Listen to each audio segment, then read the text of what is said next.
Class ninth. देखो last class के अंदर हमने रूल्स फॉर केमिकल फार्मूलाज पढ़े थे, ठीक है।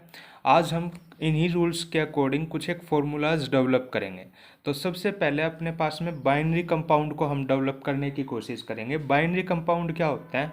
वो कंपाउंड्स जो दो अलग अलग कंपाउंड से, दो सिंपलेस्ट फॉर्म से मिलके बने होते हैं। देखो क्या डेफिनेशन है, the simplest compound which are made up of two different compounds, ठीक है। जो दो चीज़ों से, बाइनरी, बाइनरी का मतलब, बाई का मतलब ही क्या होता है? दो होता है, ठीक है। मतलब दो अलग अलग चीज़ों से फॉर्म होके बने हों, उनको हम क्या बुलाते हैं? बाइनरी कंपाउंड बनाते हैं, ठीक है, बोलते हैं।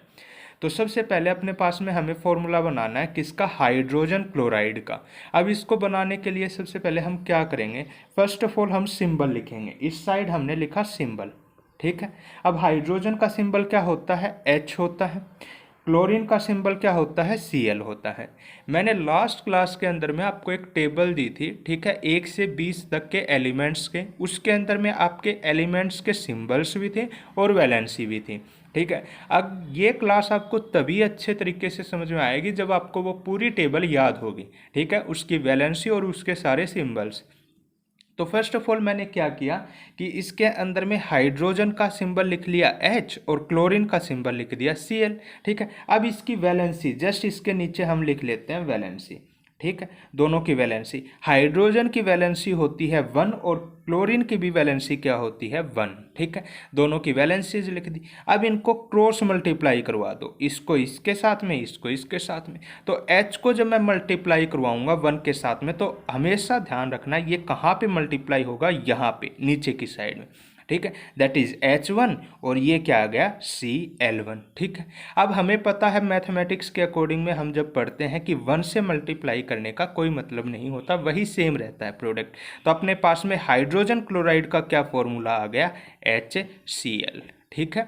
अच्छा, आपको इस फॉर्मूले को लिखते वक्त एक चीज़ ध्यान में रखनी है, इनके एलिमेंट्स के सिंबल के अकॉर्डिंग ही लिखना है, ठीक है। कभी कर्सिव बना दो इस तरीके से, ये गलत होगा, ठीक है। जो इसका इस तरीके से फॉर्म है वैसे ही लिखना है, ठीक है। अगर सेपरेट है तो सेपरेट ही लिखना है, ठीक है, ध्यान रखिएगा।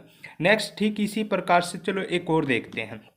नेक्स्ट है मेरे पास में हाइड्रोजन सल्फाइड, ठीक है। कौन सा है? Hydrogen sulphide. सेम वही सिनारियो फॉलो करेंगे। सबसे पहले मैं क्या करूँगा? सिंबल SY, ये आप गया अपने पास में सिंबल, ठीक है।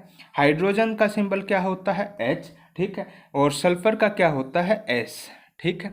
अब दोनों की फिर से क्या चीज़ है? वैलेंसी लिखो, ठीक है। जस्ट इसके नीचे वैलेंसी लिखते हैं। हाइड्रोजन की वैलेंसी कितनी होती है? 1 और सल्फर की वैलेंसी कितनी होती है? 2, ठीक है।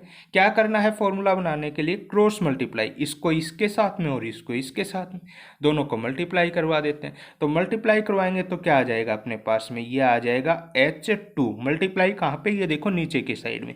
और ये क्या आ गया? S, ठीक है। S के साथ में 1 लिखने की ज़रूरत हमें नहीं है। तो ये क्या बन गया अपने पास में? हाइड्रोजन सल्फाइड का फॉर्मूला। यहाँ तक आपको कोई दिक्कत नहीं होनी चाहिए। अब देखो एक चीज़ मैंने आपको बताई थी, क्या चीज़? आयंस बताए थे, ठीक है। और आयंस के अंदर में भी मैंने आपको 2 कैटेगरीज बताई थी। एक बताए थे कैटायन और दूसरा बताया था मैंने एनायंस, ठीक है। अब कैटायंस कौन से होते थे, एनायंस कौन से होते थे? देखो कैटायंस वो होते थे जिनके ऊपर पॉजिटिव चार्ज होता था, और एनायंस कौन से होते थे? जिनके ऊपर नेगेटिव चार्ज होता था, ठीक है। तो इन्हीं चीज़ों को हम, ये वैलेंसी है, ठीक है।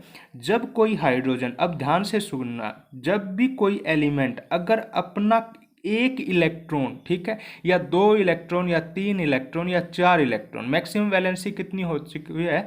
4 हो सकती है, हमने जो पढ़ा है उसके अंदर में 18 के अंदर में। अगर ये आगे फर्दर भी इंक्रीज होती है, लेकिन आप ये हायर क्लासेस के अंदर में पढ़ोगे, ठीक है।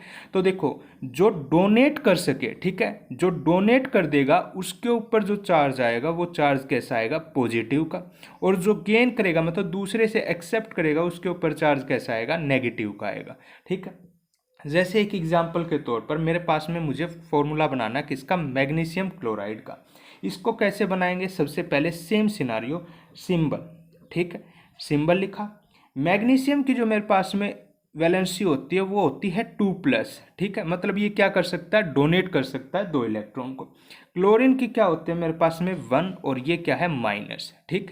अब सेम केस है, ये जो हमने पहले किया है वैसा ही, ठीक है। अब माइनस और प्लस क्या है, ये मैंने आपको बताया कि ये ये क्या कर सकता है, एक्सेप्ट कर सकता है, और ये क्या कर सकता है, डोनेट कर सकता है। आप इसको प्लस और माइनस को ना भी लिखोगे तो भी कोई दिक्कत नहीं है, ठीक है।